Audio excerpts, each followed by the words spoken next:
Hello friends, welcome to the bridge connecting aspirants. In this video, our focus is on current events of national and international importance of 23rd April 2020. If you are watching this for first time, make sure that you subscribe to my channel and also check out my other videos on UPSC books and references. Alright, let us enter into the content. So, for our convenience, let us divide 23rd April current events into two sections. One, the events which are important for prelims only, that is facts for prelims, and in the second section we will be discussing the events which are important for both prelims and mains. Clear? So let us begin with facts for prelims. First and foremost, Vidyadan 2.0. It is the second version of Vidyadan. The name itself says that Vidyadan, Vidya means education, Dan means that is providing, that is giving. Clear?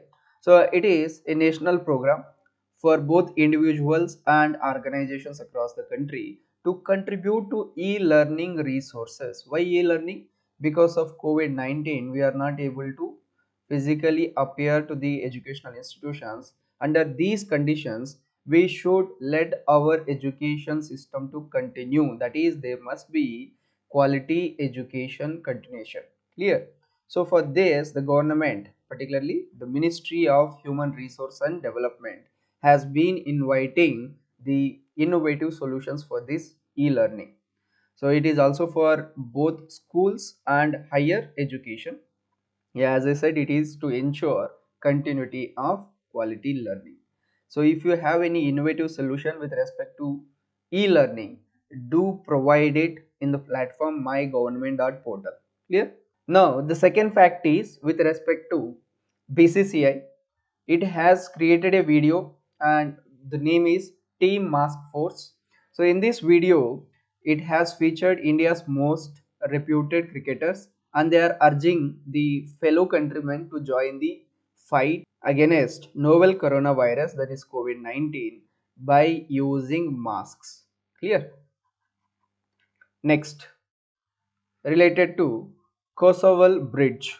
So what is it? It is a bridge connecting the Kosovo enclave in Punjab along the Pakistan border to the rest of the country, and it is built by Border Roads Organization. Please recall yesterday's current affairs. We have seen Dapo Rizo Bridge. So where is it? It is located in Arunachal Pradesh, whereas this Kosovo bridge is in Punjab. So one is on the west front and another one is on the northeast front, and it is of 484 meters long. Clear? And it is a permanent bridge and it is built on River Ravi, whereas this Daporizo bridge is built on which river? Subansari river. Subansari is a tributary of Brahmaputra, whereas Ravi is a tributary of Indus river. Clear? So these are the facts you have to remember. Now let us go to the next important fact, Feluda. It is most important. So Feluda is a detective character, a fictional detective character. So why was it in news? The Institute Council of Scientific and Industrial Research and Institute of Genomics and Integrative Biology has come up with a low-cost paper strip test to detect COVID-19. So, and the detection is within an hour, within a less time. We have seen many kids which have given results within 2 hours, but it gives result within 1 hour. And it uses gene editing technology. What is that? It is CRISPR-Cas19. So please remember and recall, this is a protein to edit DNA, that is to edit the gene data. So it creates markers where we wanted to edit the DNA. Suppose this is a DNA strand and we wanted to cut from here to here. So it creates two markers. We can eliminate this and we can add on. So it is highly used in genetic engineering and mutations and all the experiments with respect to DNA R&D. So it is not limited to just COVID-19. It can be used for other purposes as well. Whereas now it has developed a low cost paper strip test, and remember the cost of it is only 500 rupees, whereas the earlier the PCR tests, they used to be costing around 4500 rupees. So there is a significant reduce in the cost as well. So remember this, highly important during this COVID-19 spread. Now let us move to the next one. Next important fact is World Hunger Map. So why was it in news? See, the Alibaba Cloud, it is one of the branches of Alibaba Group. So it is coming with dedicated digital world hunger map. It is working along with World Food Program to bring this map. Remember, in sustainable development goals, our first and foremost goal is to achieve zero hunger. That is, the all sort of hunger, including hidden hunger, must be completely eliminated. So it is going to help in achieving that goal, right? And it aims to boost efficiency of interventions and short emergency responses times. Clear? So many organizations, NGOs are working in eliminating the hunger. So it is going to supplement them. So these are the events which got highlighted for facts. Now let us move to the events which are important for both prelims and mains. First event is the Ordinance to Amend Epidemic Diseases Act 1897. So why is it in news? Recently the Union Cabinet has approved the promulgation of the ordinance to amend this act. So why? It is to ensure zero tolerance against any violence towards healthcare service personnel. So you might have seen in the rising spread of COVID-19, many of the persons are attacking the healthcare service providers. So when they are going to find out the COVID-19 patients and to test them and to quarantine them, in such a situations there is a huge outbreak of the violence against them. So to eliminate it and to show zero tolerance towards such violences, because these healthcare service personnel are no less than a warrior nowadays. They are helping us being safe from COVID-19. So let us see some of the key provisions of this ordinance. First and foremost, as I said, zero tolerance towards the violences. So it made the violence as a cognizable and non-bailable offense. That means you cannot get any bail, anticipatory bail or so. Okay. Now moving on to the next key provision. So it also provides for a compensation for any injury to the healthcare person. So this compensation we'll discuss later. So how much they are going to get and everything. Next, the violence, they have defined the violence in a broader sense, as it includes harassment and physical injury and even damage to their property, a medical equipment or anything or any vehicle, etc. Next, it also defined the healthcare service personnel in a wider manner. It includes all doctors, obviously, and nurses.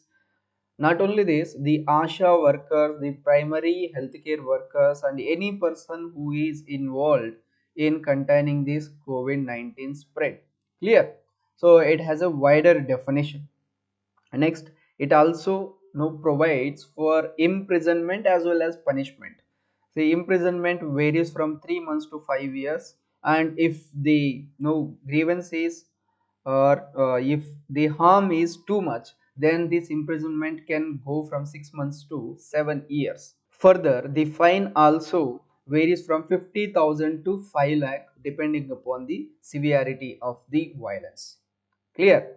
There is one more thing you have to remember, that the entire offense can be investigated by a officer of the rank not below this inspector rank, and the entire period for the trial has to be 30 days, and within 1 year there must be a verdict.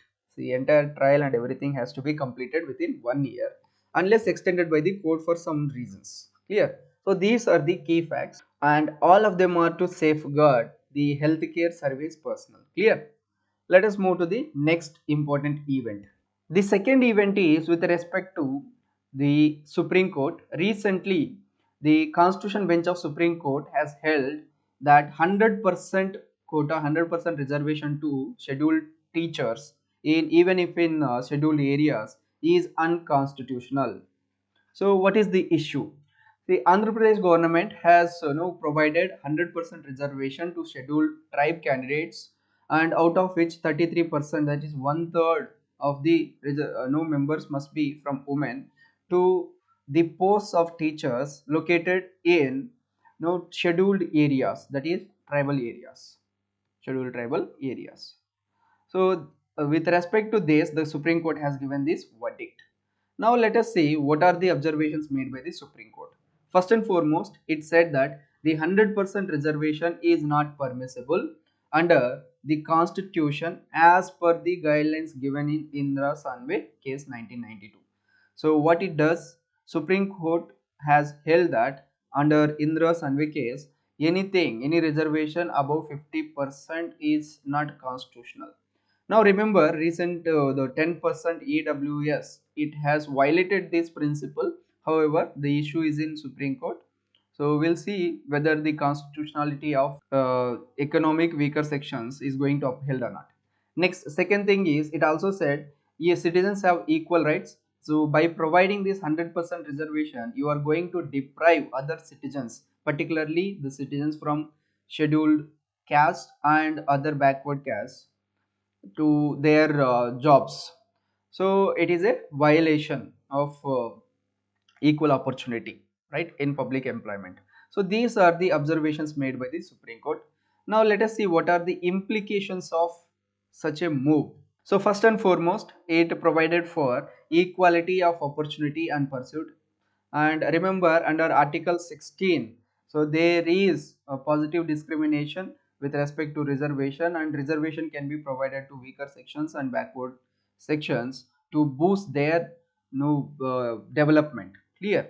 Then it also said that it is arbitrary and violative of the Article 14, which is equality, that is rule of law, equal protection, law and equality before law. Further, under Article 15, the discrimination against citizens based on caste. So, and 16th, which provides for equal opportunity in the public jobs. Clear?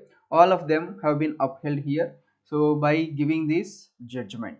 Next, it also impinges upon the right of open category because only STs will fill all the vacant posts, leaving SCs and OBCs far behind. So, looking at all these implications, the Supreme Court said that the 100% quota, even in the scheduled areas, is not constitutional. Clear?